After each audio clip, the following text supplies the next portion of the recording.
UP में नहीं गया सभा करने। इस घटना के बाद में यहाँ आपके पास आया ये कहने कि यहाँ आपके पास पहले मौका आएगा अपने लोगों की रक्षा सुरक्षा करने का। यहाँ आपके पास पहले अवसर है इन गुलामी की बेड़ियों को और उन सामंतशाही ताकतों को सबक सिखाने का कि अब हम जुल्म नहीं सहेंगे। अब हम किसी भी कीमत पे किसी भी अन्याय अत्याचार को बर्दाश्त नहीं करेंगे, चाहे वो चंद्रशेखर आजाद के साथ हो या गांव में रहने वाले आम किसी किसान, कामगार, नौजवान, महिला, मजदूर किसी के भी साथ होने इस अन्याय को नहीं सहेंगे। ये सबसे बड़ा मौका आपके पास आने वाला है और मैं ये आपसे आग्रह करूंगा, ये राजधानी है हमारी, मैं इस बात को जानता हूं, ये आगरा से लगी हुई ये राजधानी है हमारी। मैं आपसे अपील करूंगा, आपने मिट्टी के पुतलों को ताकतवर बनाया। मैंने आपसे पहले कहा कि सबके लिए अपनी जान कीमती होती है। लोग रोटी और जान के लिए जीते हैं। मैं अगर जीता हूं, अगर मुझे ये दूसरा जन्म मिला है तो मैंने पहला जन्म भी आपके नाम सब कुर्बान कर दिया था और मेरा ये जन्म भी आपके नाम कुर्बान रहेगा। आप इस बात को जान लें।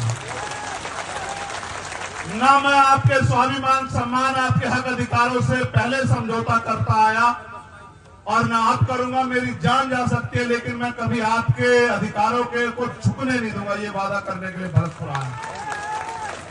मेरे जाने के बाद तमाम तरह की बातें होंगी, बस याद रखना।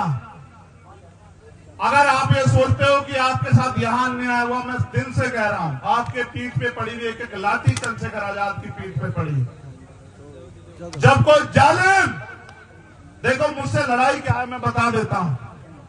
हमसे पहले नहीं होता था कि कोई ताकतवर किसी की बच्ची को नोच ले, किसी का अपमान करे, किसी को गलत निगाह से देखे, किसी को घोड़ी पे ना बैठने दे, किसी की मूछें रखने पे हत्या कर दे, किसी की मटकी छोड़ने पे हत्या कर दे। अब से पहले नहीं होता था, लेकिन अब होता है कि अगर ऐसा कोई करता है तो वो मिनट से पहले जेल जाता है, उसका बाप भी उसको बचा नहीं पाता। होता जो ये सोचते थे कि ये किसान कमेरे, दलित, पिछड़े, अल्पसंख्यक समाज के लोग, आदिवासी समाज के लोग उनकी जागीर है, उनके गुलाम है, इनका शोषण करना उनका जन्मसिद्ध अधिकार है, आज वो लोग मिनट से पहले जेल में जाते हैं, उनको सजा होती है। उनको ये चुभने लगा कि आज एक लाखों चंद्रशेखर खड़े हो गए हैं, आज हर गली में चंद्रशेखर है, इस भरतपुर में हजारों चंद्रशेखर हैं जो सीना तान के खड़े हैं, जो जवाब देना जानते हैं। ये उनको चुभने लगा। वो लोग अपनी सरकार के मंचों में बैठ के कहते हैं कि जो कल तक हमारे जूतों के फीते बांधते थे, इस संविधान की वजह से हमारे सर पे चढ़ के बैठ गए हैं। ये वो कहते हैं।